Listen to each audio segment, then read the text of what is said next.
Hello बच्चा party.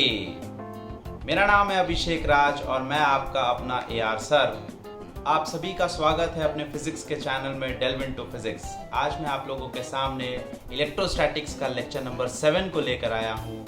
हम लोगों ने इलेक्ट्रोस्टैटिक फोर्स, इलेक्ट्रोस्टैटिक फील्ड दो टॉपिक कवर अप कर लिया था। उसके बाद आता है एनर्जी, इलेक्ट्रोस्टैटिक पोटेंशियल एनर्जी। अगर दो चार्जेस किसी फिक्स डिस्टेंस पे, फाइनाइट डिस्टेंस पे रखे हुए हैं तो ज़रूर उन दोनों के बीच में कुछ ना कुछ इंटरैक्टिव एनर्जी होगा और वो energy may be positive, may be negative, कुछ भी हो सकता है। तो उसके फॉर्मूलाज और उससे रिलेटेड जितने सारे क्वेश्चन है आज हम लोग देखने वाले हैं इस वीडियो में। उसके बाद क्या आएगा सर? उसके बाद आएगा इलेक्ट्रोस्टैटिक पोटेंशियल।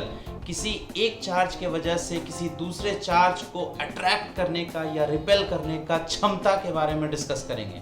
उस क्षमते को हम लोग बोलते हैं इलेक्ट्रोस्टैटिक पोटेंशियल।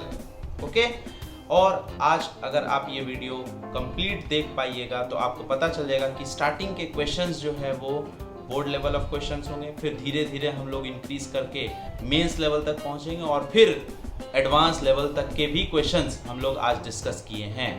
और IIT के कुछ क्वेश्चंस जो हैं इसमें मैंने इंक्लूड किया है, तो ये वीडियो को आपको पूरा एंड तक देखना है। ठीक है, चलिए शुरू करते हैं आज का ये वीडियो।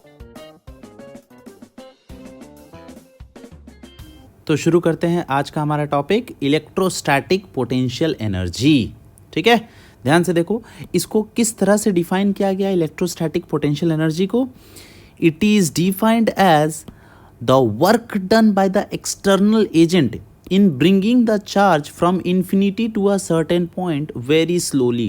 अगर इन्फिनिटी से उठा करके बहुत दूर में, इन्फिनिटी से एक चार्ज को उठा करके एक सर्टेन पॉइंट पर लेके आ जाए तो जो अमाउंट ऑफ वर्क डन हमें करना पड़े वो वर्क डन कहलाएगा पोटेंशियल एनर्जी। आइए इसको फिगर से समझते हैं। ठीक है, मान लो कि हम लोग एक चार्ज ले लिए, यहाँ पर एक Q1 चार्ज जो कि फिक्स्ड है, ये चार्ज कहीं नहीं भाग रहा है। ठीक है, ओके। और दूसरा चार्ज कहाँ है? इन्फिनिटी पर, यहाँ पर है Q2। कहाँ पर? At infinity. दूसरा चार्ज इन्फिनिटी पर है, उसको हम इन्फिनिटी से उठा करके एक सर्टेन पॉइंट पर लेके आ जाएंगे जो कि Q1 से R डिस्टेंस पर रख देंगे। यहाँ पर Q2 लेते आए, यहाँ से लेके यहाँ तक, ऐसा। ठीक है, इन्फिनिटी से उठा करके यहाँ पर लेके आ गए Q2 इस पॉइंट पर। ठीक है, तो जो अमाउंट ऑफ वर्क डन किया गया यहाँ से उठा करके यहाँ तक लाने में, वही है इन दोनों के बीच में पोटेंशियल एनर्जी। क्या समझ में आया? डेफिनेशन आपको समझ में आ गया? ठीक है, चलिए इसके वैल्यूज़ को कैलकुलेट कर लेते हैं। कितना होता है वैल्यू? याद करो, आपको वर्क पावर एनर्जी चैप्टर में पढ़ाया गया था कि work done by the conservative force, conservative force के वजह से जो वर्क डन होगा that is equal to negative of change in potential energy. ये फॉर्मूला पढ़ाया गया था क्या? ठीक है, अगर नहीं पढ़ाया गया तो अब पढ़ लो। तो इसमें work done by the conservative force का मतलब क्या हुआ sir? Work done by the electric force, work done by electric force will be equal to negative of U final minus U initial. ठीक है, तो इसका मतलब U initial minus U final होगा। अब इलेक्ट्रिक फोर्स और एक्सटर्नल फोर्स के बीच में क्या रिलेशन है? External force will be negative of electric force.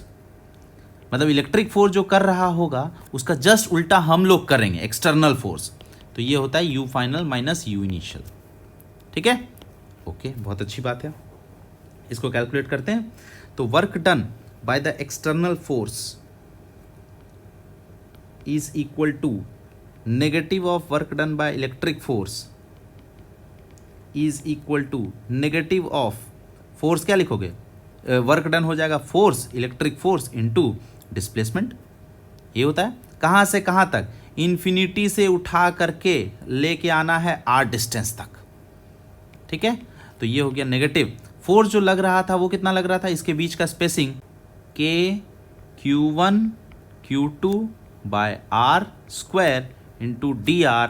कहाँ से कहाँ तक? इन्फिनिटी से लेकर के R तक, है ना। इसके बीच का भी स्पेसिंग हम लोगों ने कंसिडर कर लिया। ध्यान से ये कंफ्यूज मत होना। ठीक है, ये R जो है वो यहाँ पर भी R ही माने हैं हम लोग। ठीक है, या आप x मान सकते हो, यहाँ पर x square into D x भी कर सकते हो, या कोई भी वेरिएबल लगा सकते हो, तो उससे भी सेम आंसर आएगा। ठीक है, अच्छा, तो यहाँ पर इंटीग्रेशन करने के बाद कितना आ गया, दैट इज़ माइनस के Q1 Q2 और ये हो जाएगा -1/r इन्फिनिटी से लेके r तक, ठीक है। अच्छा, तो ये work done by the external, इसका वैल्यू कितना होगा, that is u final minus u initial is equal to K Q1 Q2 by r। देखो नेगेटिव नेगेटिव कैंसल आउट हो गया, इन्फिनिटी रख दिया तो जीरो हो गया।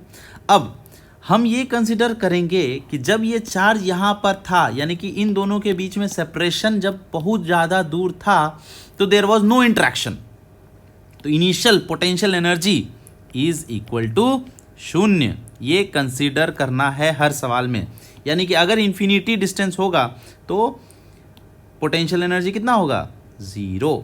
तो इसका मतलब U final is equal to K Q1 Q2 by R। कितना आ गया, के Q1 Q2 बाय R। एक चीज और, ये जो हमें रखना है वो विथ साइन रखना है, मोस्ट इंपॉर्टेंट, ठीक है, विथ साइन रखना है। यानी कि Q1 का वैल्यू अगर मान लो कोई नेगेटिव चार्ज है तो पोटेंशियल एनर्जी नेगेटिव हो जाएगा। और मोस्ट इंपॉर्टेंट चीज कि क्या ये स्केलर क्वांटिटी है या वेक्टर क्वांटिटी है, सर ये स्केलर क्वांटिटी है, कंफ्यूजन नहीं रखना है। स्केलर क्वांटिटी क्या नेगेटिव हो सकता है, हाँ बिल्कुल नेगेटिव हो सकता है। कहीं पर भी पोटेंशियल एनर्जी मान लो -10 जूल आ गया तो इसका मतलब हाँ हो सकता है, -10 जूल में भी पॉसिबल, स्केलर क्वांटिटी है, ठीक है। चलिए अगला टॉपिक है हमारे पास मिनिमम डिस्टेंस ऑफ अप्रोच, ठीक है। ध्यान से देखो, हम लोग एक चार्ज को प्रोजेक्ट करेंगे दूसरे चार्ज की ओर, तो मिनिमम डिस्टेंस दोनों के बीच में, मिनिमम से मिनिमम डिस्टेंस कितना पॉसिबल है वो हम लोगों को कैलकुलेट करना है। तो इसमें 3 वैरायटी ऑफ क्वेश्चन है। सबसे पहला format, first format, this is first format. मान लिया जाए कि यहाँ पर एक चार्ज ले लिए जो कि बहुत दूर में है। किससे बहुत दूर में है, एक दूसरे चार्ज से। मान लो एक चार्ज यहाँ पर है, ठीक है।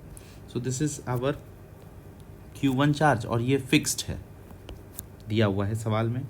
और यहाँ पर Q2 चार्ज है, इसका मास m है और ये एट इन्फिनिटी उस Q1 चार्ज से इन्फिनिटी डिस्टेंस पर है, और इसको हम ना प्रोजेक्ट कर देते हैं कुछ v0 वेलोसिटी से। ये Q1 चार्ज फिक्स्ड है, ठीक है। तो आपसे कहा जा रहा है find the minimum distance of approach. ये चार्ज पार्टिकल इधर से इधर जाएगा जाएगा जाएगा जाएगा, तो कितना मिनिमम डिस्टेंस तक ये जा सकता है, इन दोनों के बीच में कितना मिनिमम डिस्टेंस ये पॉसिबल है, वो आपको निकालना है। जल्दी से अटेम्प्ट करो, उसके बाद मैं इसका सॉल्यूशन बताता हूँ। आई होप अटेम्प्ट हो गया होगा। चलिए सॉल्व करते हैं। हमसे सवाल पूछा गया है कि मिनिमम डिस्टेंस ऑफ अप्रोच कितना होगा। तो मान लिया जाए कि Q2 जो है वो मूव करते करते इधर से इधर मूव करते करते करते करते, सिंस ये चार्ज फिक्स है तो ये इधर से मूव करते करते रिपल्शन के वजह से ये यहाँ पर जाके रुक जाएगा और फिर वापस रिटर्न हो जाएगा, इधर से जाएगा और फिर ये यहाँ रुकेगा और फिर ये वापस रिटर्न हो जाएगा। तो मान लिया जाए कि ये यहाँ तक पहुँच गया है, फाइनल स्टेट में ये Q2 यहाँ तक पहुँच गया, और पहुँचने के बाद इसका स्पीड जो है वो 0 पहुँच जाएगा, है ना, ठीक है, क्योंकि धीरे धीरे धीरे धीरे इसका स्पीड घटता जाएगा। तो यही डिस्टेंस है R मिनिमम का, ये यहाँ से यहाँ तक मिनिमम R हो जाएगा, ठीक है। तो हम क्या करने वाले हैं, हम इसमें एनर्जी कंजर्वेशन लगा देंगे, KI plus UI equal to KF plus UF।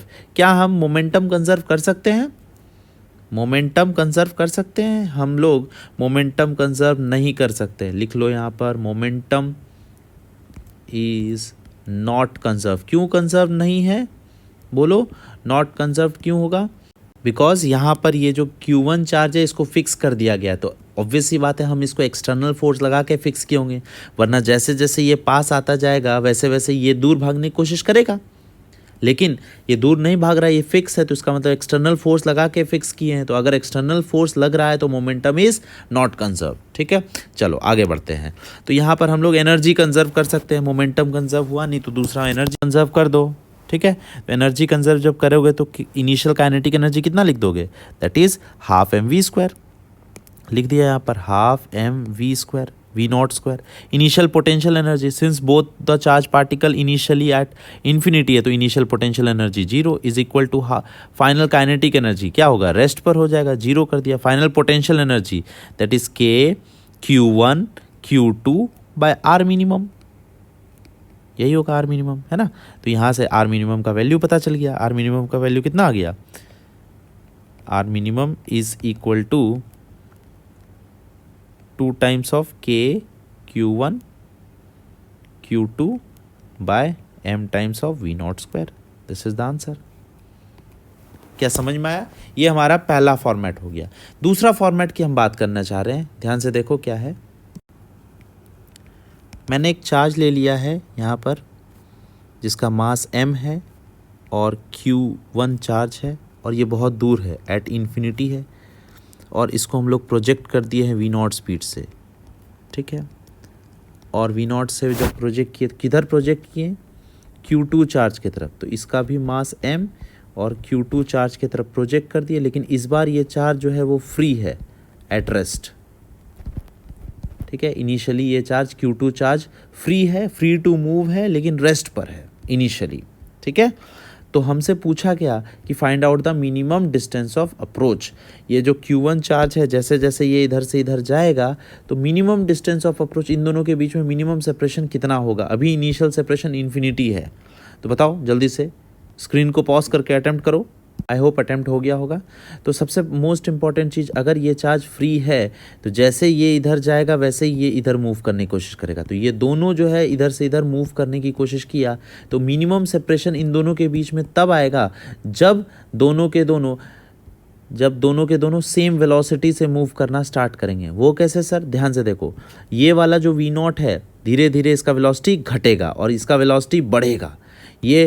ये घटता जा रहा है, ये बढ़ता जा रहा है, और घटते घटते घटते घटते एक कॉमन वेलोसिटी पे आ जाएगा, और ये बढ़ते बढ़ते बढ़ते एक कॉमन वेलोसिटी में आ जाएगा। यानी कि जब मिनिमम सेपरेशन होगा तो इन दोनों चार्जेस के बीच में, Q1 और Q2 के बीच में डिस्टेंस है मिनिमम, आर मिनिमम, और दोनों सेम वेलोसिटी से चल रहे होंगे, कुछ v वेलोसिटी से, दोनों सेम वेलोसिटी से चलेंगे।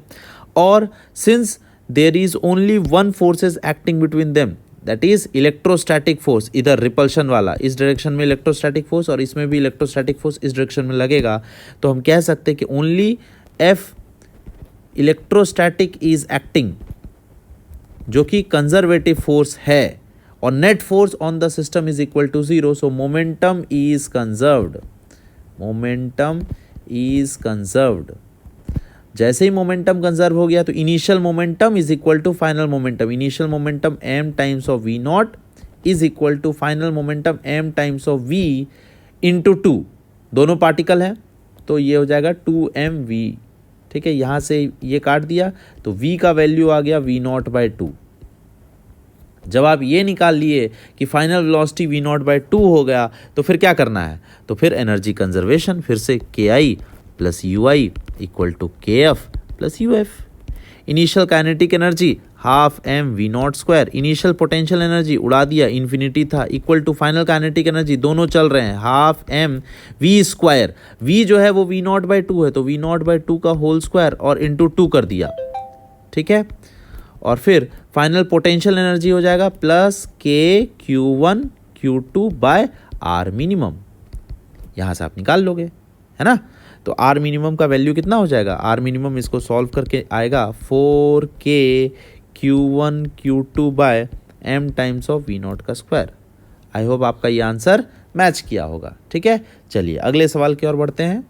तीसरा फॉर्मेट हमारे पास ये है कि यहाँ पर एक चार्ज है Q, मास m फिक्स कर दिया मैंने, ठीक है, और दूसरा चार्ज को हम प्रोजेक्ट कर रहे हैं, जो कि दूसरा चार्ज इनफिनाइट डिस्टेंस है, और इसको हम लोग इस डायरेक्शन से प्रोजेक्ट कर रहे हैं, मतलब उसके एक्सिस के तरफ नहीं होकर के कुछ डिस्टेंस इधर से प्रोजेक्ट कर रहे हैं, है ना।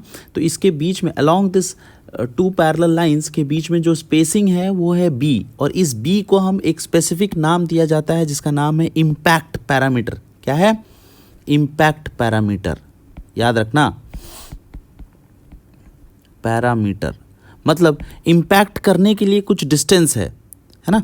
तो ये जो इम्पैक्ट पैरामीटर है, फर्स्ट वाला क्वेश्चन में इम्पैक्ट पैरामीटर यहाँ से ही था, यानी कि impact parameter was 0, b was equal to 0, है ना, फर्स्ट क्वेश्चन में, और सेकंड फॉर्मेट में ये 0 था। थर्ड फॉर्मेट में impact parameter equal to b है, है ना। तो इस चार्ज पार्टिकल को इस तरह से प्रोजेक्ट किया गया, तो ये जब इधर जाएगा तो मिनिमम डिस्टेंस ऑफ अप्रोच आपको बताना है। जल्दी से अटेम्प्ट करके बताओ कितना होगा, उसके बाद मैं इसका सोल्यूशन बताता हूँ। सबसे पहला आपने अटेम्प्ट कर लिया है, चलो देखते हैं सॉल्यूशन। तो ये वाला जो चार्ज पार्टिकल है इसका मोशन कैसा होगा? क्या ये इस तरह से ऐसे स्ट्रेट लाइन मोशन होगा? ना, ऐसा स्ट्रेट लाइन तो नहीं होगा। जैसे जैसे ये पास आता जाएगा वैसे वैसे ये तो फिक्स्ड है, तो ये इस तरह से एक ऐसा टाइम आएगा जो ऐसे डिविएट करके ऐसे निकल जाएगा। सोचो इस तरह से, ठीक है। तो इसका पाथ ऐसे बना दो,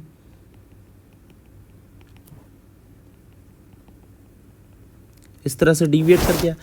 तो ये होना चाहिए मिनिमम। अगर यहाँ से आप परपेंडिकुलर ड्रॉप कर दिए तो ये है मिनिमम डिस्टेंस ऑफ अप्रोच इस पॉइंट पर, ठीक है। तो आपको ये डिस्टेंस ही कैलकुलेट करना है, आर मिनिमम, ठीक है। कैसे कैलकुलेट करेंगे ध्यान से देखो।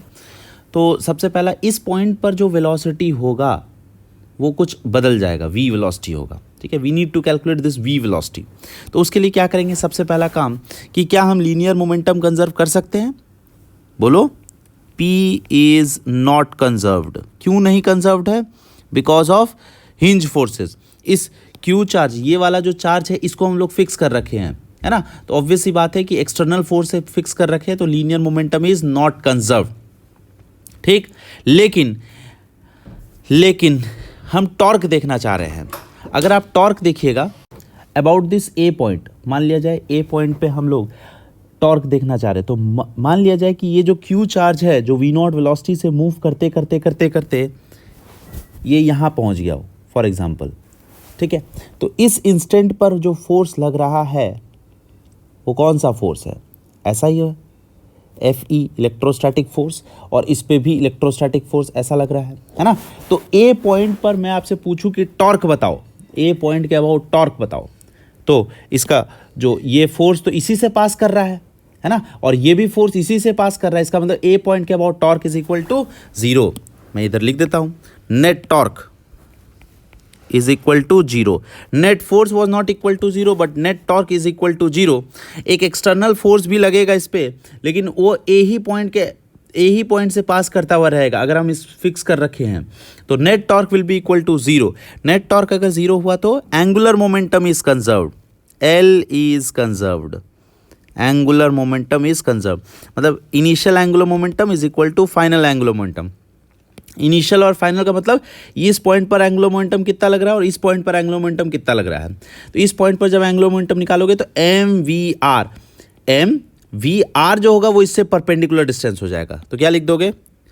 Initial angular momentum that is M V not into B is equal to final angular momentum क्या लिखोगे? इस पॉइंट पर जब पहुंच जाए तब, तो एम वी आर मिनिमम ये हो जाएगा, परपेंडिकुलर डिस्टेंस ये हो गया। तो एम वी आर मिनिमम, यहाँ से m और m काट दिया तो v का वैल्यू आपको कैलकुलेट करके आ गया कितना? That is v not b by R M, ये आ चुका है। अब जैसे आपने ये निकाल लिया तो फिर अगला स्टेप क्या है? एनर्जी कंजर्व कर दो। तो अगर एनर्जी कंजर्वेशन किए तो लिखोगे K I plus U I equal to K F plus U F. Initial kinetic energy कितना होगा? That is half M V naught square.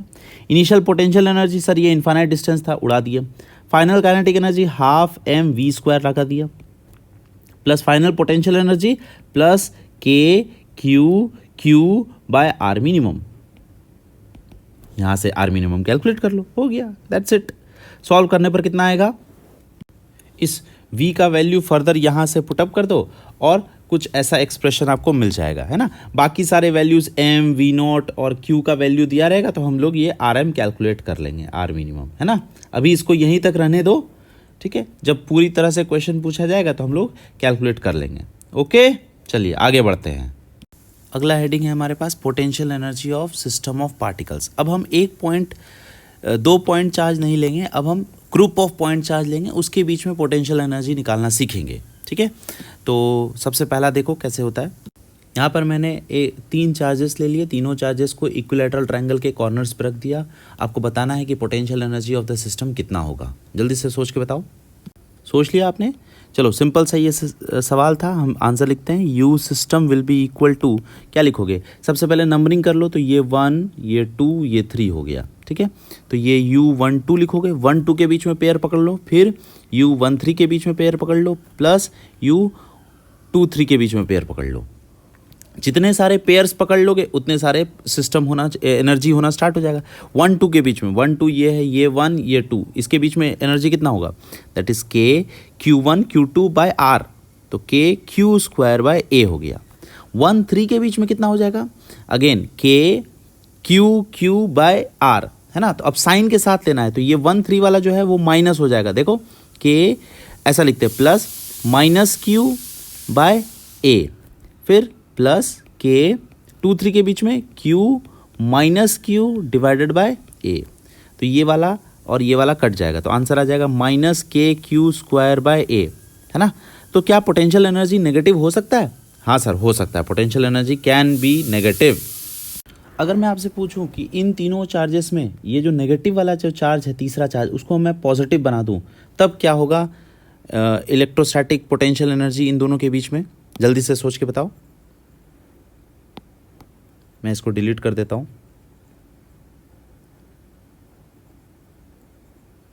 बोलो। तो ये होना चाहिए 1 2 के बीच में जो अगर आप पोटेंशियल एनर्जी लिखोगे, that is again equal to K Q square by A। 1 3 के बीच में भी K Q square by A, 1 2 3 के बीच में K Q square by A, तो इसका मतलब ऐसा लिख दिए इंटू 3 कर दिए, तो ये आ गया 3 K Q square by A। बोलो, समझ में आ रहा है? ठीक है, सिंपल था। तो मैं आपसे पूछूं कि अगर ये सोच के देखो, यहाँ पर 3 चार्जेस थे तो 3 टर्म हो गए, है ना। तो ये नंबर ऑफ टर्म्स कैसे निकाला जाएगा? हम लोग 2 पेयर पकड़ रहे हैं, तो मैं आपसे पूछूं कि नंबर ऑफ टर्म्स कितने हो सकते हैं, नंबर ऑफ पेयर्स कितने हो सकते हैं? तो अगर n चार्जेस होंगे तो n में से नंबर ऑफ पेयर्स अगर लिखना चाहूँ, capital N is equal to number of charge होगा, उसमें से 2 आप पकड़ लो, तो NC2 होना चाहिए, यानी कि n into n minus 1 divided by 2, इतने नंबर ऑफ पेयर्स हो सकते हैं, ठीक है। तो जैसे जैसे ये चार्ज के कॉम्बिनेशंस बढ़ते जाएंगे, वैसे वैसे नंबर ऑफ पेयर्स भी बढ़ता जाएगा और सोचने का तरीका कुछ अलग हो जाएगा। तो यहाँ पर सोच के देखो, अगर मैं आपसे बोलूँ कि 4 चार्जेस होंगे टोटल, स्क्वायर में रख दूँ, तब नंबर ऑफ पेयर्स कितने हो जाएंगे? तो 4C2, 4 इंटू 3 डिवाइडेड बाई 2, तो यानी कि 6 हो जाएगा। तो अगर 6 चार्जेस की वजह से अगर हमें लिखना पड़े तो 6 पेयर होंगे ना, यानी कि नंबर ऑफ टर्म्स भी 6 होंगे। तो उसको शॉर्टकट निकालने का एक विधि है, एक तरीका है ना। ध्यान से मैं ये फॉर्मूला लिख दे रहा हूँ आपके लिए, बहुत ही अच्छा फॉर्मूला है। तो potential energy of the system for symmetrical cases is equal to n/2 summation of U1 only for symmetrical cases, only for, आपको सिमेट्रिसिटी दिखेगा तभी आप ये कर सकते, वरना तो नहीं लगा सकते। ओनली फॉर सिमेट्रिकल केसेस, जैसे फॉर एग्जांपल यहाँ पर तीनों पॉजिटिव चार्जेस हैं, तो क्या सिमेट्रिसिटी दिख रहा है, यानी कि तीनों पॉजिटिव है और तीनों इक्विलैटरल ट्रायंगल में रखा हुआ है, तो हम बोलेंगे कि U निकाल सकते हैं। तो U निकालने का तरीका ये भी लिख सकते हो कि n/2 यानी कि 3/2 कर दिया नंबर ऑफ चार्ज, इंटू 1 से होने वाला जितने सारे पेयर्स हैं, यानी कि U12 हो गया पेयर, प्लस U13 हो गया। 2 3 जो है वो 1 से पेयर नहीं हुआ, सिर्फ इन्हीं दोनों का पेयर कंप्लीट कर लिए, तो कितना हो गया 3/2 into K Q square by A, एक के वजह से और दूसरे की वजह से भी K Q square by A into 2 कर दिया, तो ये काट दिया, आंसर हो गया 3 K Q square by A। क्या समझ में आ रहा है? मैं आपको थोड़ा इसका यूसेज जो है अगले सवाल में दिखेगा। जैसे मान लो स्क्वायर पे ले लिए तब क्या होगा। तो अगला सवाल ले लिए, एक स्क्वायर के चारों कॉर्नर्स पे मैंने चारों चार्ज रख दिए सेम Q और इसको A डायमेंशन का ले लिया। तो find out the potential energy of the system. जल्दी से अटेम्प्ट करके बताओ कितना आंसर आएगा, फिर मैं आपको इसका आंसर बताता हूँ। हो गया अटेम्प्ट? चलो देखो, तो मैंने फॉर्मूला बताया कि U system is equal to n/2 into U1। मतलब क्या है? n/2 मतलब नंबर ऑफ चार्ज कितने हो गए? 4/2 कर दिया, तो 4/2 इंटू 1 से होने वाला जितना भी चार्ज है, तो अब ये 1, ये 2, ये 3, ये 4, तो U12 कर दिया, प्लस U13 कर दिया, प्लस U14 कर दिया। बोलो क्लियर है? ठीक है, तो इसका मतलब ये हो गया, ये काट दिया 2 टाइम्स हो गया, और U12 कितना हो गया, U12 हो जाएगा के क्यू स्क्वायर बाय ए, 13 कितना हो जाएगा K Q square by A root two plus 14 कितना हो जाएगा K Q square by A, ये हो गया है ना। तो फाइनल आंसर हम लिख दिए 2 इंटू के Q square by A, common निकाल दिया, आंसर आ जाएगा 2 प्लस 1 बाय रूट टू, ये आंसर हो जाएगा, है ना। समझ में आ रहा है ना आपको। चलिए बहुत अच्छा सिंपल सा क्वेश्चन था। देखो इसको एक्चुअली क्या है कि हमने टोटल नंबर ऑफ टर्म्स अगर हम लिखने बैठते तो ये होता 12, 13, 14, 23, 24 प्लस 34। तो 6 टर्म में से हम 3 टर्म को सॉल्व करके निकाले हैं। दैट इज़ वेरी गुड, है ना। तो ये फॉर्मूला थोड़ा काम का है, थोड़ा छोटा हो रहा है ना। चलिए बहुत अच्छी बात है। फिर मेरे मन में आ रहा है कि कौन सा सवाल सिमेट्रिक है, कौन सा सवाल सिमेट्रिक नहीं है। मान लो मैंने आपसे पूछा कि ये Q है, ये माइनस Q है, ये Q है और ये माइनस Q है, क्या ये पेयर सिमेट्रिक है या नहीं है। सोच के देखो, ये जो सिस्टम है सिमेट्रिकली चार्ज प्लेस किया गया है या नहीं किया गया है। यानी कि आपको अगर फॉर्मूला पूछा जाए, जैसे मैं आपसे बोलूँ कि सिस्टम का पोटेंशियल एनर्जी निकालिए, तो आप तो ये फॉर्मूला लगा दीजिएगा कि U system is equal to n/2 summation of U1। ठीक, तो ये फॉर्मूला लगाने के लिए इस क्वेश्चन में लगा सकते हैं या नहीं लगा सकते। यहाँ तो पॉजिटिव नेगेटिव दोनों है, तो सिमेट्रिक होगा तब ना। तो आप नंबरिंग कर लो, सबसे पहला 1 2 3 4। अब ध्यान से देखो, 1 और 2 के बीच में जो कॉम्बिनेशन है, 1 2 के बीच में जो पेयर हो रहा है, 1 3 के बीच में जो पेयर हो रहा है और 1 4 के बीच में जो एनर्जी आएगा, क्या वही एनर्जी आपको 2 1 के बीच में मिल रहा है क्या, 2 3 के बीच में मिल रहा है और 2 4 के बीच में मिल रहा है क्या। देखो सेम आएगा, तो इसका मतलब ये सारे सिमेट्रिकल हैं। तो अगर सिमेट्रिकल हैं तो किसी एक चार्जेस की वजह से बाकी कॉम्बिनेशन 1 2 1 3 1 4 के वजह से जो एनर्जी होगा, अगर 2 1 2 2 2 3 के बीच में भी 2 1 2 3 और 2 4 के बीच में भी जो एनर्जी हो जाए तो वो सिमेट्रिकल है। यानी कि सेम चार्जेस रखा हुआ है, सेम तरीके से रखा हुआ है, सिमेट्रिकली रखा हुआ है। तो इसका आंसर भी आप अगर लिखना चाहोगे तो यू सिस्टम होगा n/2 मतलब 4/2 इंटू U12 के बीच में क्या हो गया, U12 के बीच में हो जाएगा K Q square by A into -1 plus फिर 1 2 हो गया 1 3 हो जाएगा K Q square by A root two और 1 4 के बीच में again negative K Q square by A. ये आंसर होना चाहिए। ठीक है, तो हम लोग सिमेट्रिकली और अनसिमेट्रिकल निकालना पहचान चुके हैं। अगला सवाल जल्दी से बताओ क्या होगा आंसर। अगला सवाल हमारे पास क्यूब ले लिए हैं, क्यूब के 8 कॉर्नर्स पे मैंने चार्ज रख दिया है symmetrically. Find out the potential energy of the system. Cube का डायमेंशन ए है, जल्दी से सोच के बताओ, आंसर टैली करा लो कितना होगा। चलिए सोचते हैं। तो हम लोग लिखेंगे यू सिस्टम का that is equal to n/2, तो 8/2 समेशन ऑफ U1 यानी कि 4 times of U12 plus U13 plus U14 plus U15 plus U16 plus U17 plus U18।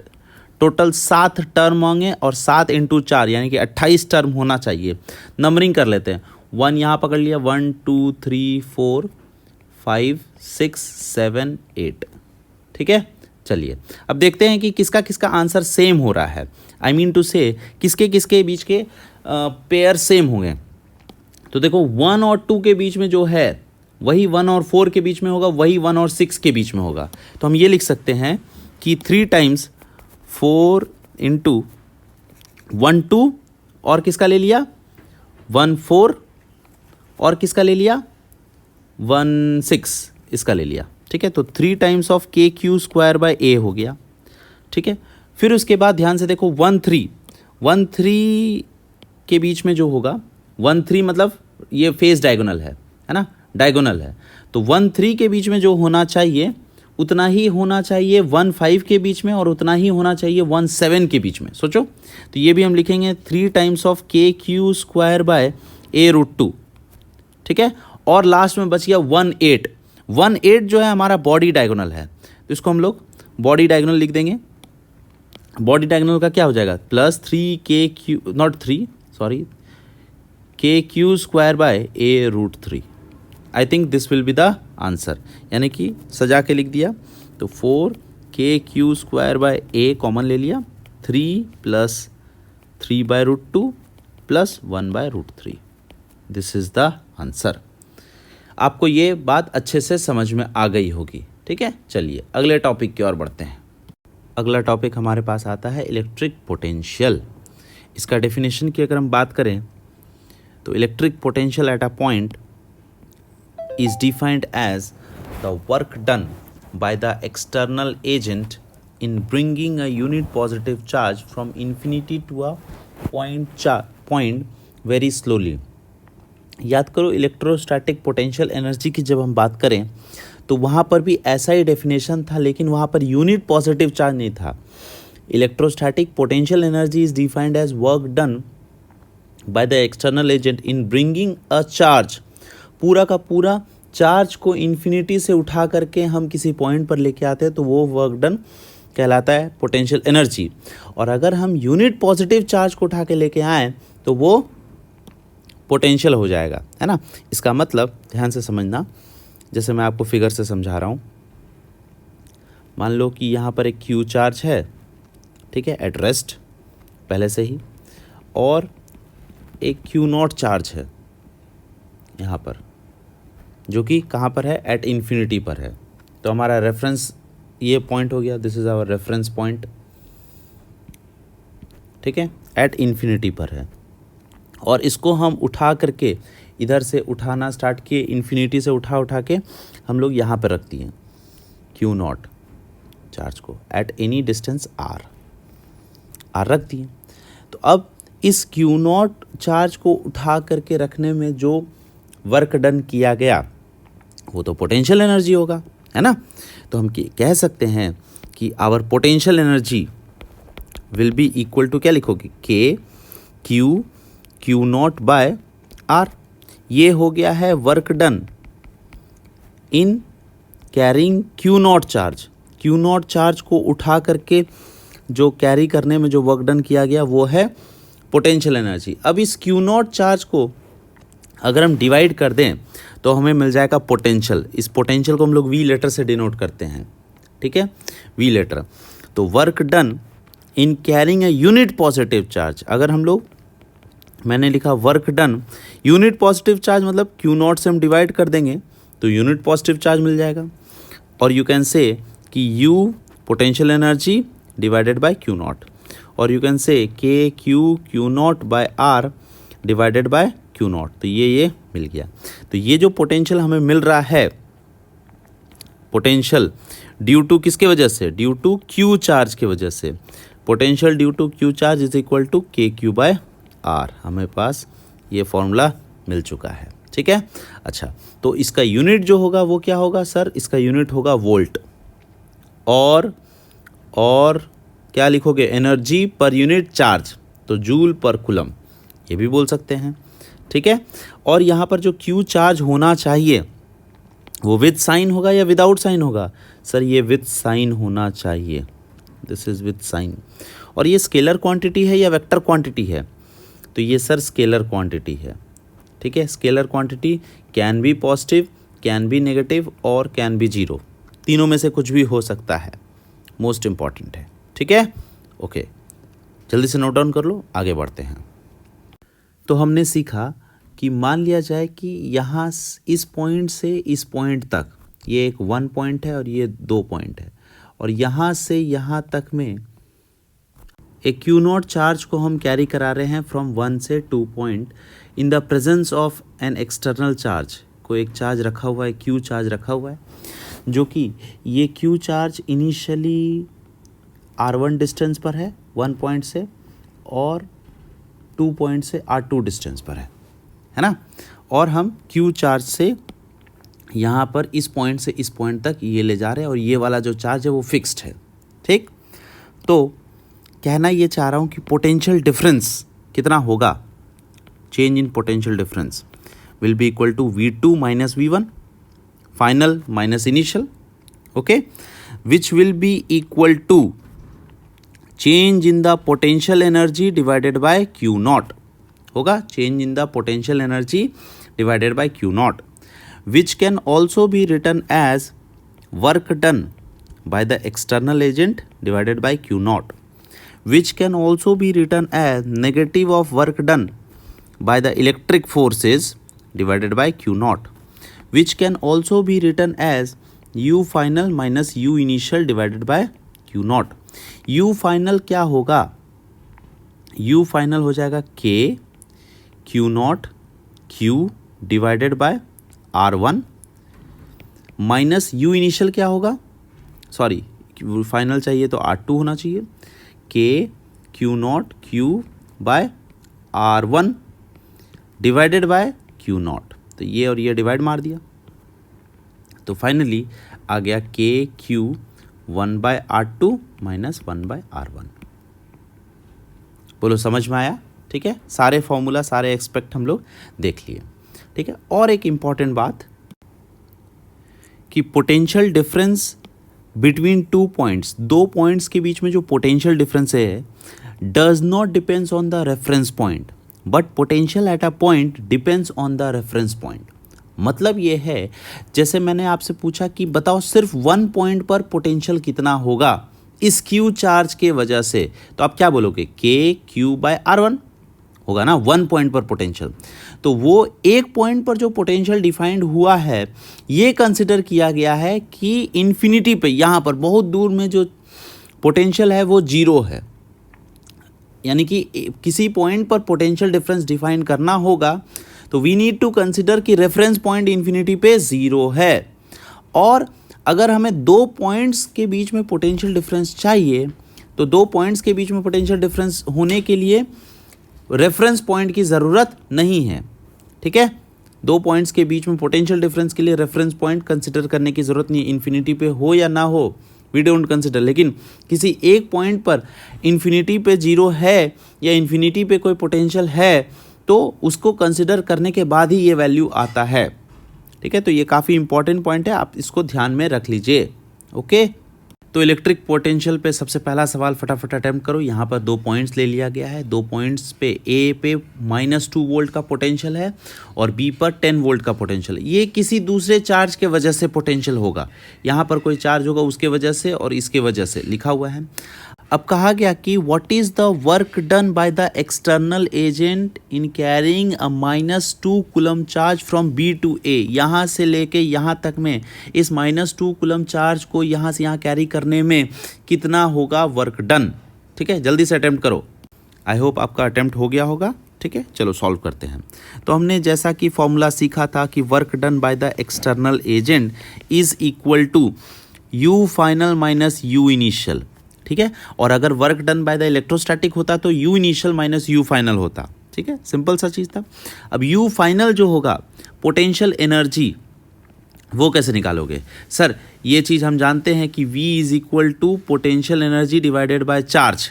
जिस चार्ज को हम लोग कैरी कर रहे हैं, तो यहाँ पर Q नॉट को चार्ज को कैरी कर रहे हैं उसका हो जाएगा, तो U is equal to Q not into V। ठीक है, where Q not is -2 coulomb. ठीक है, तो किसी एक फाइनल पे अगर चाहिए तो फाइनल पॉइंट कौन सा है, A है, तो Q not that is -2 into उसका पोटेंशियल, तो -2 हो जाएगा। -2 को कैरी कर रहे हैं इंटू इनिशियली क्या है 10, बस सॉल्व कर लो तो ये आ जाएगा कुल मिला के 24 जूल।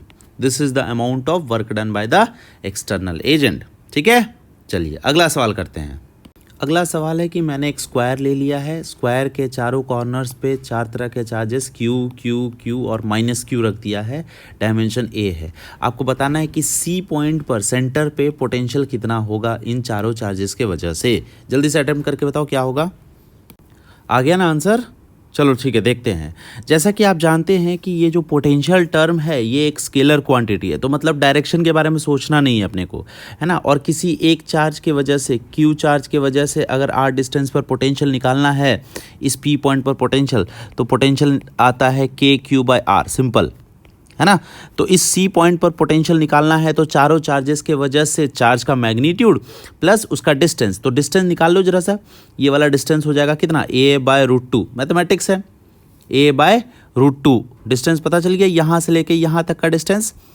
अच्छा, अब करना क्या है सर, एक एक चार्जेस के वजह से सारे डिस्टेंस तो सेम है, तो KQ/a/√2, ऐसे ऐसे 3 चार्जेस हैं, है ना। इसके वजह से KQ/a/√2, KQ/a/√2, KQ/a/√2 इंटू 3 कर दिया। फिर इसके वजह से जो होगा ये तो नेगेटिव है, तो इसका आंसर लिखोगे प्लस K-Q/a/√2। तो कुल मिला के सब कुछ सॉल्व करने पर कितना आएगा, 2KQ/a/√2, that is 2√2 KQ/a। I think ये आपका आंसर मैच किया होगा, ठीक है। चलिए, बहुत अच्छी बात है। अगला सवाल की ओर बढ़ते हैं। अगला सवाल अटेम्प्ट करो। एक रॉड ले लिया है जिसका लेंथ है 2L, जिसमें आधा लेंथ जो है वो नेगेटिव चार्ज है और आधा लेंथ पॉजिटिव चार्ज है, देख सकते हो। और इस एंड से ए डिस्टेंस पर एक पॉइंट P लिया है, जो कि इस पॉइंट पर आपको इन चार्जेस के वजह से पोटेंशियल बताना है। Calculate the potential at point P। जल्दी से कैलकुलेट करके बताओ कितना होगा। चलो सॉल्व करते हैं, ठीक है। तो क्या करने वाले हैं, यहाँ पर ग्रुप कलेक्शन ऑफ चार्जेस है ना, लेकिन हम लोग सीखे पॉइंट चार्जेस के वजह से, तो यहाँ पर पॉइंट चार्ज बनाएंगे, ठीक है। तो इस P पॉइंट से आप x डिस्टेंस पे जा करके dx का एलिमेंट काट लो, कहीं पर भी काट लिए, this is our element dx, मिल गया। और यहाँ पर जो चार्ज होगा वो कितना चार्ज होगा सर, dq चार्ज होगा, ठीक है। इस dq चार्जेस के वजह से आप लिख सकते हो पोटेंशियल, छोटा सा dv लिखोगे, that is equal to k dq/x, simple. KQ/r होता है, तो r इज x। अच्छा, इस dq का वैल्यू कितना होगा sir, k lambda times of dx divided by x का इंटीग्रेशन, कहाँ से कहाँ तक, कहाँ से कहाँ तक। जब आप पहला एलिमेंट कट करोगे तो यहाँ पर पहला एलिमेंट कट होगा, तो उस समय x की वैल्यू जो होगी वो ये डिस्टेंस, दैट इज a, और एंड कट तक करते करते करते करते यहाँ तक गए, तो a से लेके a+l तक मिलेगा, ठीक है। ये आपका प्लस लैम्डा के वजह से हो गया, तो यहाँ लिख दिया a से लेके a+l तक। फिर उसके बाद आपको चाहिए यहाँ पर एलिमेंट कट करोगे, फिर से x डिस्टेंस पे जाके dx का दूसरा एलिमेंट कट किए, और यहाँ पर कितना हो जाएगा, तो उसके वजह से जो चार्ज हो रहा है वो माइनस लैम्डा हो रहा है, तो यहाँ पर सिर्फ साइन का चेंज करना है, plus integration of k minus lambda into dx divided by x into limit कहाँ से कहाँ तक होगा सर, a+l से लेके a+2l तक होगा, सोच लो, बस इसी को इंटीग्रेट करना था। फिर बचा क्या, k लैम्डा लिख दिया यहाँ पर, और फिर 1/x का इंटीग्रेशन ln टाइम्स होता है, तो ln a+l/a minus k lambda into ln a+2l divided by a+l, ये हो गया। फिर से कॉमन ले लिया और ln m minus ln n, है ना, तो उसको डिवाइड कर देंगे, ln m/n होता है, तो उसको फर्दर सॉल्व कर लो।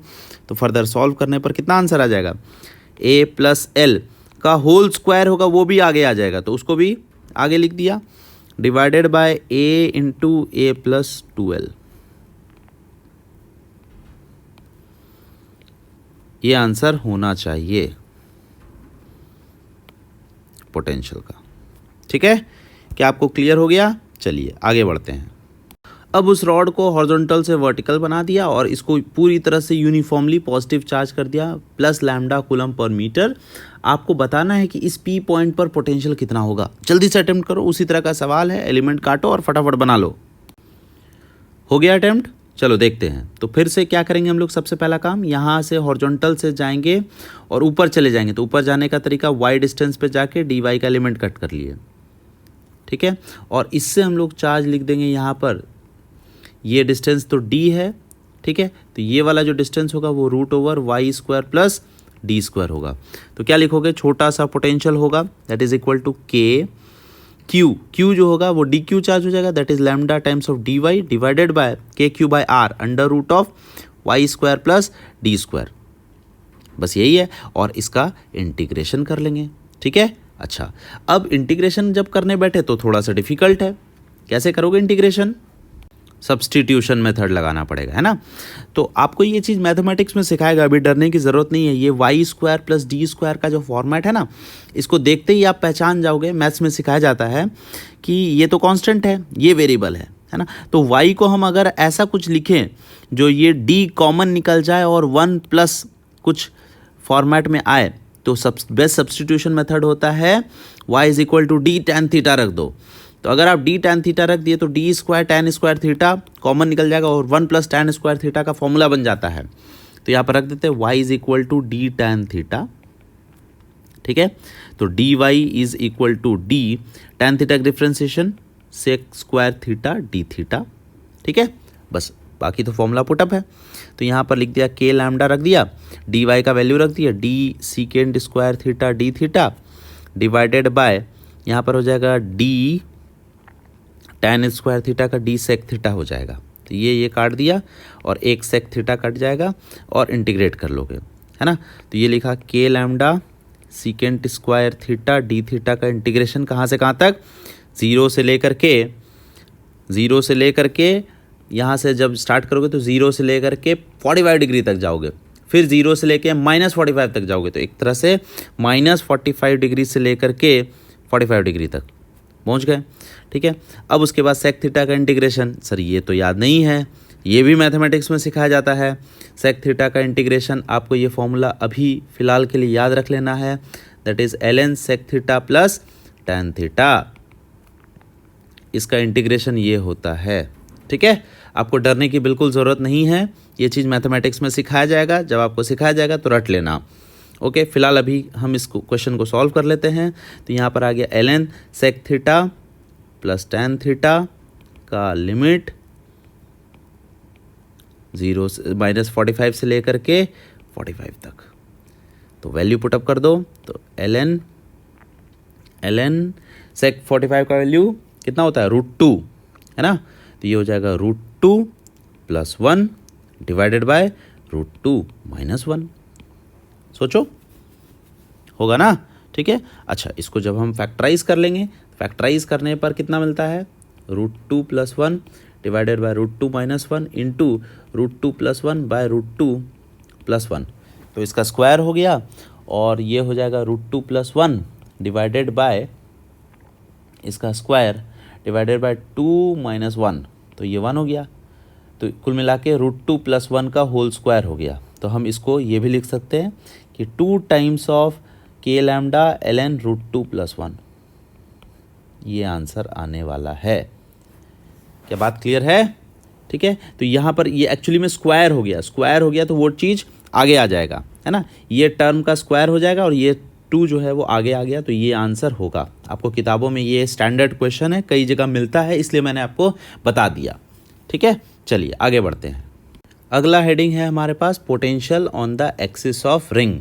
अब ये हमारा एक रिंग ले चुके हैं, इस रिंग को हम क्या करेंगे, सबसे पहले पॉजिटिव चार्ज कर देंगे। तो पूरी तरह से यूनिफॉर्मली पॉजिटिव चार्ज कर दिए और इस रिंग के एक्सिस पे आपको बताना है। तो ये सेंटर हो गया, इस सेंटर से एक्सिस पर, इस एक्सिस कुछ डिस्टेंस ले लो, लेटर से x ले लो और इस x डिस्टेंस पे जाके P पॉइंट पर आपको बताना है पोटेंशियल इस रिंग चार्ज रिंग के वजह से कितना चार्ज है, Q चार्ज है ना।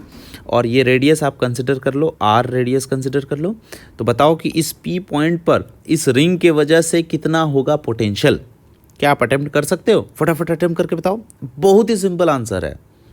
चलो देखते हैं। ठीक है, तो सबसे पहला काम करो, कहीं पर भी एलिमेंट कट कर लो। मान लो नीचे में एलिमेंट कट कर लेते हैं, तो यहाँ पर DQ चार्ज मिल गया और DQ चार्ज के वजह से बता सकते हो कि ये डिस्टेंस कितना होगा सर। तो ये तो पाइथागोरस थ्योरम से ये 90 डिग्री हो गया यहाँ पर, तो ये पाइथागोरस थ्योरम से √r² + x² हो गया। ठीक है, तो आप लिखोगे V = dV, छोटा सा potential, that is K dQ divided by √r² + x² का इंटीग्रेशन। ओके अच्छा ध्यान से देखो, तो मैंने यहाँ पर एलिमेंट कट किया इसलिए यहाँ ये हो रहा है। अगर मान लो आप यहाँ ऊपर में एलिमेंट कट करते तब कितना डिस्टेंस होता, तब भी तो ये डिस्टेंस होता। अगर मान लो आप यहाँ पर एलिमेंट कट करते तब कितना डिस्टेंस होता, तब भी यही डिस्टेंस होता। यहाँ पर एलिमेंट तब भी यही डिस्टेंस होता। मतलब आप कहीं पर भी एलिमेंट कट कर लो, कहीं पर भी एलिमेंट कट कर लो, डिस्टेंस वहाँ तो सेम ही रहेगा। यहाँ पर डिस्टेंस, यहाँ से डिस्टेंस, यहाँ से डिस्टेंस, हर जगह से डिस्टेंस सेम रहेगा। तो ये डिस्टेंस जब सेम रहेगा तो ये तो वेरिएबल है ही नहीं, तो ये तो कांस्टेंट है, बाहर निकलेगा। ये भी कांस्टेंट है, बाहर निकलेगा। इंटीग्रेशन जो करोगे आप, लिमिट रखोगे 0 से लेके क्यू चार्ज तक, पूरा इंटीग्रेट कर दिए। तो यहाँ पर आ गया K Q by root over of are square plus x square. This is the answer. कितना सिंपल है बताओ। ये कई बार पूछ लिया गया है अलग अलग ऑप्शंस के थ्रू, ठीक है। नीट में तो ये फेवरेट क्वेश्चन है, आया है कितनी बार, ठीक है। चलो आगे बढ़ते हैं। ये आसान सा सवाल कर लिया, अगला सवाल करो जो थोड़ा सा टफ होगा। अगला सवाल है हमारे पास, एक रिंग ले लिया मैंने, ठीक है, और इस रिंग को वेरिएबल चार्ज कर दिया, that is lambda is equal to lambda naught cos theta. अलग अलग थीटा पे अलग अलग चार्ज डेंसिटी है, ठीक है। तो आपको बताना है कि इस सी पॉइंट पर कितना होगा पोटेंशियल। जल्दी से कैलकुलेट करके बताओ। तो हम ये चीज़ सीख लिए हैं कि पॉइंट चार्ज के वजह से कैलकुलेट करना जानते हैं, दैट इज़ के क्यू बाय आर। तो यहाँ पर पॉइंट चार्ज बना लो। तो पॉइंट चार्ज बनाने का रिंग में कैसे करते, थीटा पे जाके डी थीटा का एलिमेंट कट करते, तो कट कर दो। थीटा पे जा कर के ये वाला एंगल डी थीटा है और इसका एलिमेंट लेंथ हो जाएगा आर डी थीटा, और यहाँ पर जो चार्ज होगा डी क्यू चार्ज होगा, और इस डी क्यू का वैल्यू क्या रख दोगे, that is lambda times of are d theta, ठीक है। तो आप इस डी क्यू चार्ज के वजह से यहाँ पर पोटेंशियल अगर आपको निकालना है तो क्या लिखोगे, के डी क्यू बाई डिस्टेंस कितना होगा आर, और ऐसे ऐसे को इंटीग्रेट कर दोगे। तो यहाँ पर हो गया के लैम्डा, लैम्डा का वैल्यू कितना हो जाएगा, लैम्डा का वैल्यू होगा lambda naught cos theta into r d theta divided by r. ये और ये काट दिया और इसको इंटीग्रेट कर दिया। कहाँ से कहाँ तक सर, 0 से लेकर के 90 डिग्री। देखो यहाँ से आप शुरू कर रहे हो तो 0 से लेकर 90 डिग्री तक जाओगे, और 0 से लेकर -90 डिग्री तक जाओगे। तो एक काम करो, ऐसा लिख दो, -90 से लेकर के +90 तक, -90 से लेकर के +90 तक काम चला लो, ठीक है। तो यहाँ पर के लैम्डा नॉट आ गया। कॉस थीटा का इंटीग्रेशन कितना होता है, माइनस साइन थीटा होता है, या कॉस प्लस साइन थीटा होता है। कॉस थीटा का इंटीग्रेशन प्लस साइन थीटा होता है, माइनस साइन थीटा कभी मत करना। तो ये हो गया -90 से लेकर के +90 तक, है ना। तो ये आना चाहिए 2k lambda naught. I think this is the correct answer. Simple सा क्वेश्चन था, कुछ खास बात तो है नहीं, मेंस लेवल का नॉर्मल सा क्वेश्चन है। अगला टॉपिक है हमारे पास, रिंग के बाद कौन सा टॉपिक आएगा, डिस्क आएगा। तो potential on the axis of a disc, disc के एक्सिस पे हम लोगों को पोटेंशियल निकालना है, ठीक है। तो मान लिया जाए यहाँ पर एक डिस्क में ले लिया, और इस डिस्क के एक्सिस पर, ये एक्सिस पर एक पॉइंट P डाल दिया और ये x डिस्टेंस बोल दिया, ठीक है। This disc is uniformly charged, uniformly positively charged. कितना चार्ज हो किया गया, sigma coulomb per metre square, and the radius of this disc is considered to be capital R, ठीक है। तो आपको बताना है कि इसके एक्सिस पर कितना होगा। अटेम्प्ट करना चाहोगे, स्क्रीन को पॉज करके जल्दी से अटेम्प्ट करके बताओ। चलिए सॉल्व करते हैं, ठीक है। अटेम्प्ट अगर हो गया होगा, चलो सबसे पहला काम क्या करेंगे, डिस्क का एलिमेंट कट कर लेंगे, क्योंकि हम रिंग के वजह से पोटेंशियल निकालना सीखे हैं रिंग के एक्सिस पे। तो इस डिस्क का एलिमेंट कट कर लो। इस डिस्क का एलिमेंट अगर कट करना है तो कैसे एलिमेंट कट करते हैं, दैट इज आर डिस्टेंस पे जा करके डी आर का एक थिन सा एक रिंग कट कर लेंगे।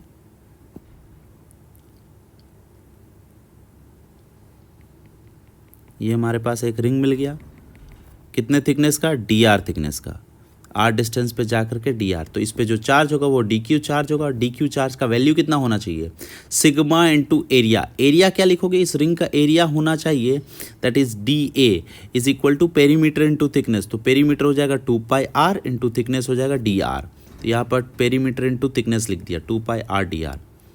क्या ये क्लियर है। चलिए डी क्यू चार्ज निकल गया। अब उसके बाद डी क्यू चार्ज के वजह से, इस रिंग के वजह से अपने को ये पता है कि ये वाला जो डिस्टेंस होगा वो कितना हो जाएगा, दैट इज r² + x², है ना, ठीक है।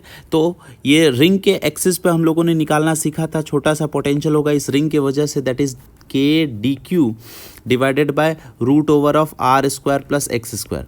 ये चीज़ कर चुके थे ना on the axis of a ring, ठीक है। बस उसी को हम लोग वैल्यू पुटअप कर ले रहे। तो के डी क्यू का वैल्यू कितना हो जाएगा, that is sigma 2 pi r d r divided by root over of are square plus x square का इंटीग्रेशन कहाँ से कहाँ तक, सर आर का वैल्यू लिमिट रखेंगे तो 0 से लेके कैपिटल आर तक इंटीग्रेट कर देंगे। अब ध्यान देना, तो ये चीज़ का इंटीग्रेशन चाहिए तो r square plus x square को फिर से हम लोग क्या मान लेंगे, टी स्क्वायर, और इसको डिफ्रेंशिएट कर दो तो 2r dr is equal to 2t dt, ठीक है।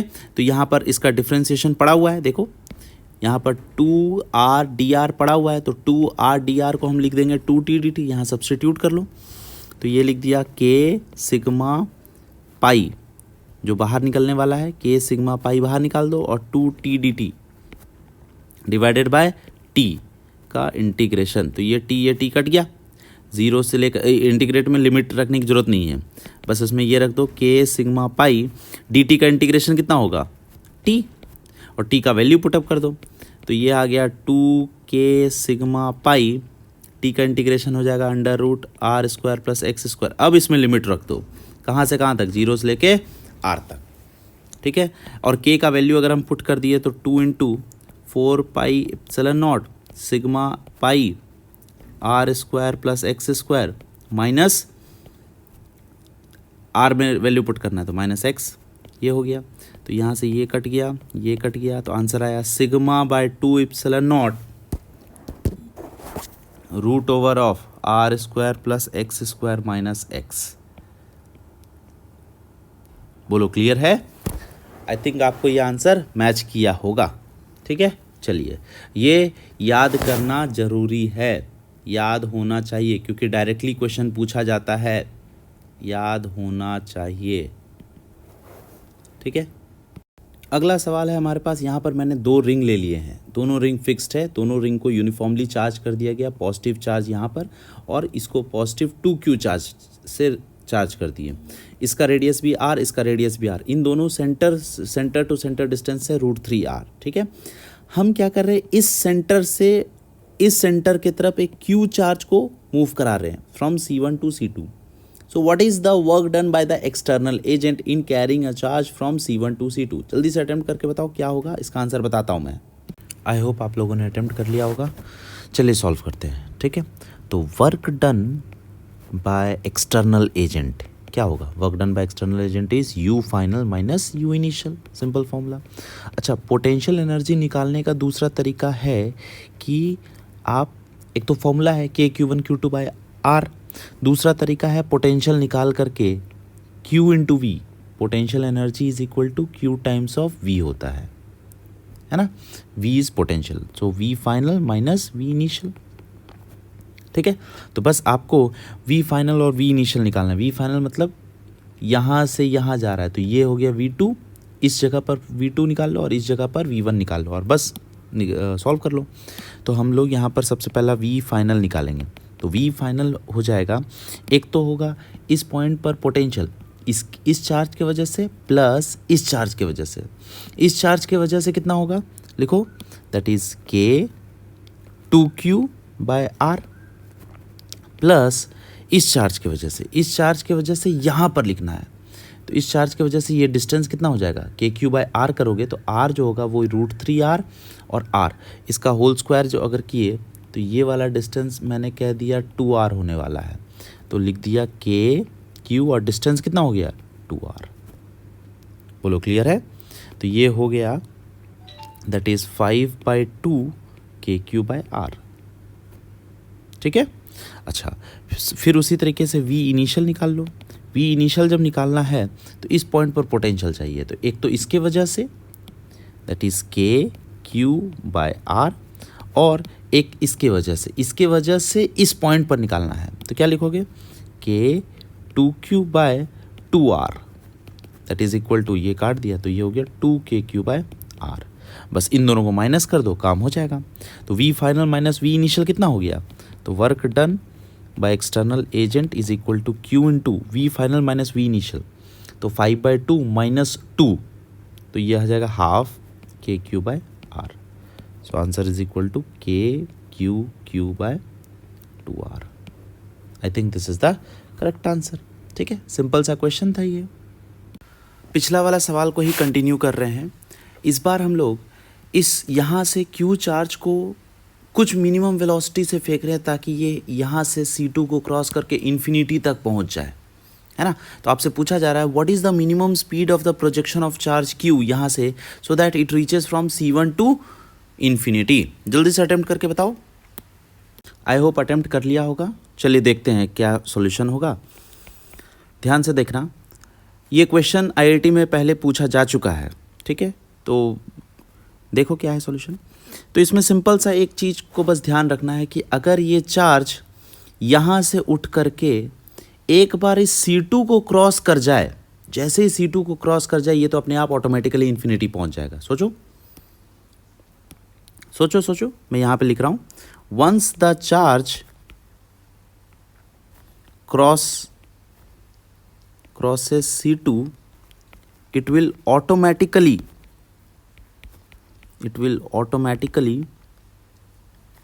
go up to infinity। तो हमें बस C1 से उठा करके C2 तक पहुंचाना है। तो बस एनर्जी कंजर्वेशन कर दो। तो KI plus UI equal to KF plus UF। Initial kinetic energy धक्का मारेंगे तो mv0 स्क्वायर का एनर्जी देंगे।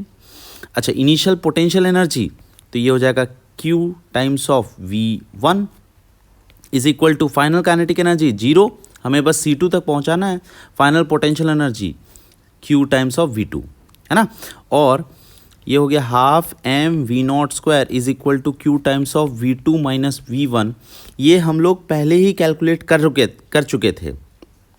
पिछला वाला सवाल में आया था ना, यही तो वर्क डन था। Q times of V2 minus V1 कितना आया था work done, that is K Q by 2 times of R, है ना। तो यहाँ से V0 का वैल्यू निकाल लो, ये 2 काट दो, तो यहाँ से सॉल्व करके V0 का वैल्यू आ जाएगा under root of Q by MR। ये सिंपल सा क्वेश्चन था, ठीक है। चलो अगला सवाल भी इसी तरह का सिंपल सा क्वेश्चन है, फटाफट अटेम्प्ट करो। अगला सवाल है हमारे पास कि हमने y एक्सिस पे 2 चार्ज रख दिया प्लस Q और प्लस Q, ठीक है, d डिस्टेंस पर from the O centre origin से, ठीक है। और प्लस इन्फिनिटी से एक चार्ज को प्रोजेक्ट कर दे रहे हैं जिसका चार्ज है Q और मास M, इसको V0 वेलोसिटी से प्रोजेक्ट कर दे रहे हैं। तो ये धीरे धीरे इसका स्पीड जाता जाएगा, फिर उसके बाद ये इस यहाँ से यहाँ तक इन्फिनिटी तक भाग जाएगा। तो आपको कितना वेलोसिटी से धक्का देना है, find out the minimum velocity to move the charge from plus infinity to minus infinity. बस यहाँ से यहाँ तक पहुँच जाए। फटाफट बताओ इसका V0 का वैल्यू कितना होना चाहिए। आई होप अटेम्प्ट हो गया होगा। ये सवाल बिल्कुल पिछला वाला सवाल की तरह है ही तो है। आपको बस यही सोचना है कि जैसे जैसे ये इधर जाएगा इसका स्पीड घटता जाएगा और एक बार ये ओरिजिन को क्रॉस कर जाए तो ये दोनों चार्ज जो है रिपल्शन के थ्रू अपने आप इसको धक्का दे रहे हैं, है ना, धक्का दे देंगे। तो इसका मतलब हम अपने को सिर्फ ये चार्ज को उठा करके बस ये ओरिजिन क्रॉस करवाना है, करवा दो क्रॉस, है ना। तो मैं ये कह रहा हूँ कि once charge crosses origin, it will move to minus infinity automatically होगा। तो mechanical energy at infinity plus infinity must be equal to mechanical energy at origin.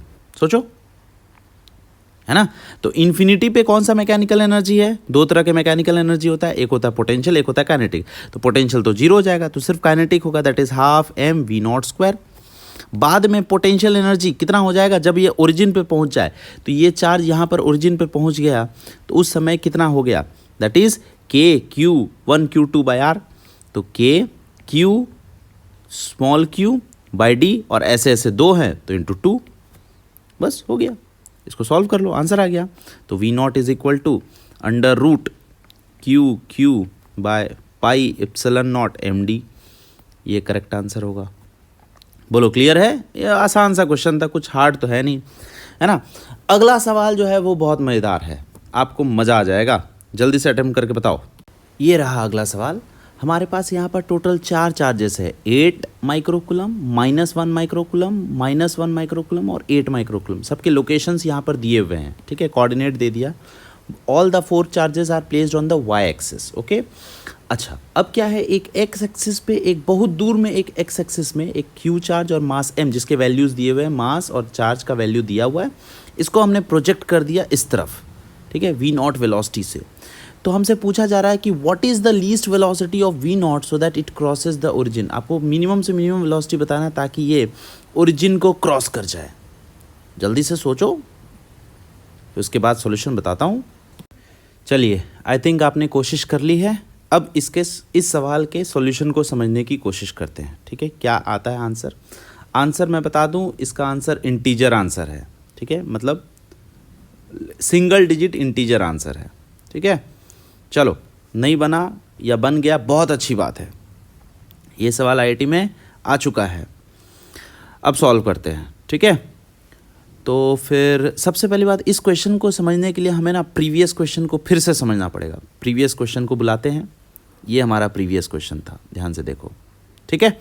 अच्छा, इसमें क्या है, हमने बिना सोचे समझे, बहुत ज़्यादा दिमाग नहीं लगाया था और उसके बाद ये बोला था कि इस चार्ज को अगर प्लस इन्फिनिटी से माइनस इन्फिनिटी ले जाना है तो ओरिजिन से पास करवा दो तो ये चला जाएगा, ठीक है। असल में ये ओरिजिन कौन सा पॉइंट है वो ध्यान देना। ओरिजिन से इस तरफ इलेक्ट्रिक फील्ड जो है वो राइट साइड लग रहा है और ओरिजिन से लेफ्ट साइड इलेक्ट्रिक फील्ड का डायरेक्शन नेगेटिव है। इसका मतलब ये है कि इस ओरिजिन पर इलेक्ट्रिक फील्ड कितना, सर 0। यानी कि हमने कोई ऐसा वैसा पॉइंट को नहीं क्रॉस करवाया था, हमने इस चार्ज को इसके नल पॉइंट से पास करवा दिया था। एक बार ये चार्ज इसके नल पॉइंट से पास करा दे तो ऑटोमेटिकली ये इधर चला जाएगा, ठीक है। अब हम इस सवाल पे कॉन्सेंट्रेट करते हैं, ठीक है। चलो, बाय बाय, इस क्वेश्चन हो गया। अभी ये वाला सवाल पे, तो इस क्वेश्चन को जब हमें यहाँ से यहाँ तक प्रोजेक्ट करना और यहाँ से इसको यहाँ तक लेके जाना है तो अपने को बस ये सोचना है कि क्या यहाँ से यहाँ तक क्या ये नल पॉइंट है। अगर ये नल पॉइंट होगा तो हमें यहाँ से लेके यहाँ तक पहुँचा देना पड़ेगा, ये अपने आप इधर चला जाएगा। और अगर मान लो कि इसके बीच में कहीं यहाँ पर ही कहीं नल पॉइंट आ गया, कहीं यहाँ पर नल पॉइंट आ गया, तो अगर हम उसको नल पॉइंट को क्रॉस करवा देंगे तो ये ओरिजिन ऑटोमेटिकली पहुँच जाएगा। So we need to search a null point where location is infinity से लेके 0 के बीच में कहीं पर भी एक नल पॉइंट की तलाश करते, क्या वो नल पॉइंट है या नहीं है। अगर हो गया तो अच्छी बात है, यानी कि उसी पॉइंट को क्रॉस करवाना है। फटाफट नल पॉइंट को ढूंढते हैं। तो हम मान के चलते हैं कि यहाँ पर कहीं नल पॉइंट है, इस पॉइंट पर हमें नल पॉइंट मिल रहा है जो कि ये x डिस्टेंस पर है, यहाँ से यहाँ तक, ठीक है। और इस 1 कूलम चार्ज के वजह से इलेक्ट्रिक फील्ड का डायरेक्शन और इस -1 कूलम चार्ज के वजह से इलेक्ट्रिक फील्ड का डायरेक्शन, ध्यान से देखो तो क्या होगा, ऐसा होगा अट्रैक्टिव, और इसके वजह से भी अट्रैक्टिव, इस दोनों अट्रैक्टिव होगा। इस दोनों के कंपोनेंट करो, ऊपर और नीचे और हॉरिजॉन्टल, तो कुल मिला के ऊपर और नीचे वाला हॉरिजॉन्टल कैंसिल आउट हो जाएगा। Net resultant electric field negative इस डायरेक्शन में आना चाहिए, तो हमने इसका नेगेटिव डायरेक्शन बना दिया, ये हो गया ई नेगेटिव। अब हम बात करते हैं 8 कूलम वाले के, तो 8 कूलम वाले का भी इस तरह से ऐसे कनेक्ट कर दो और इसका ऐसे कनेक्ट कर दो।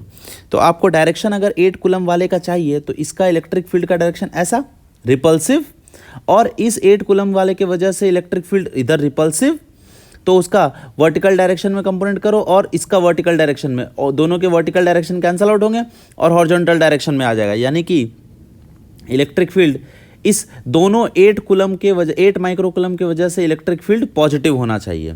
And since this point P हमने कंसिडर कर लिया कि ये P पॉइंट पर इलेक्ट्रिक फील्ड क्या है, 0, हम ये मान के चल रहे हैं और उसके बाद उसका वैल्यू निकालने की कोशिश कर रहे हैं, क्या ऐसा पॉइंट एग्जिस्ट करता है।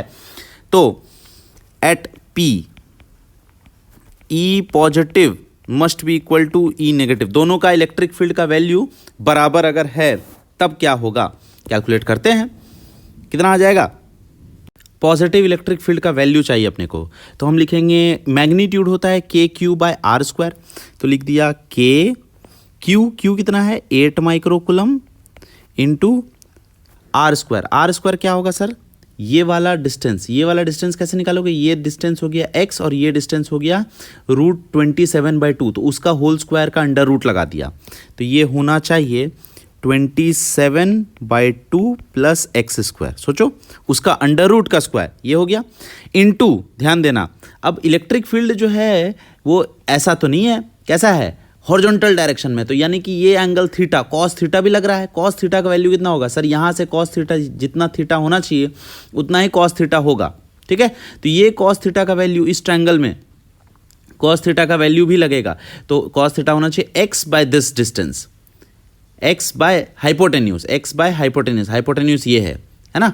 तो उसके बाद कितना हो जाएगा, तो इसमें x बाय हाइपोटेन्यूज हो गया root over 27/2 plus x square, तो इसमें पावर कुल मिला के 3/2 लग जाएगा।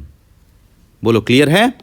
अच्छा, अब जो है ध्यान देना, तो ये जो मैंने वैल्यू लिखा है ई पॉजिटिव, ये कौन से चार्ज की वजह से है सर, ये 8 कूलम की वजह से है, 8 माइक्रोकूलम, और यहाँ पर भी तो 8 माइक्रोकूलम, उसके वजह से भी तो इधर होगा, तो उसका भी तो ये इधर लिखेंगे, तो ई कॉस थीटा उसका भी होगा, इसका भी ई कॉस थीटा होगा, तो 2e कॉस थीटा, तो अपने को ई कॉस थीटा ये मिल चुका है, तो यहाँ पर डबल कर देंगे, तो इसका वैल्यू हम लोग यहाँ पर डबल लगा दिए, 2e cos theta is equal to e negative जरा बता दो कहाँ होगा, ई नेगेटिव अपने को चाहिए, तो बिल्कुल ये वाले के वजह से करना है, तो ये वाले के वजह से भी सेम उसी तरीके का कंसेप्ट लगेगा, और वो वैल्यू होना चाहिए 2k into 1 microcoulomb into x divided by distance जो है वो हो जाएगा 3/2 प्लस एक्स स्क्वायर का पावर 3/2। सोचो एकदम बिल्कुल सेम फॉर्मूला मैंने लगाया, जो कंसेप्ट ऊपर इसमें लगाया है वही कंसेप्ट इसमें लगा दिया, ठीक है। तो यहाँ से क्या क्या कट रहा है वो काट दो, तो x काट दो, ये माइक्रोकूलम काट दिया, 2k काट दिया, ठीक है। 3/2 मत उड़ा देना नहीं उड़ने वाला है, ओके। अच्छा 8 है अभी भी, तो यहाँ पर मैंने लिखा है कि 2 को कन्वर्ट कर देते हैं, तो ये हो जाएगा 2 का क्यूब, ठीक है, divided by 27/2 plus x square का power cube by 2 plus equal to 1/3/2 plus x square का पावर 3/2।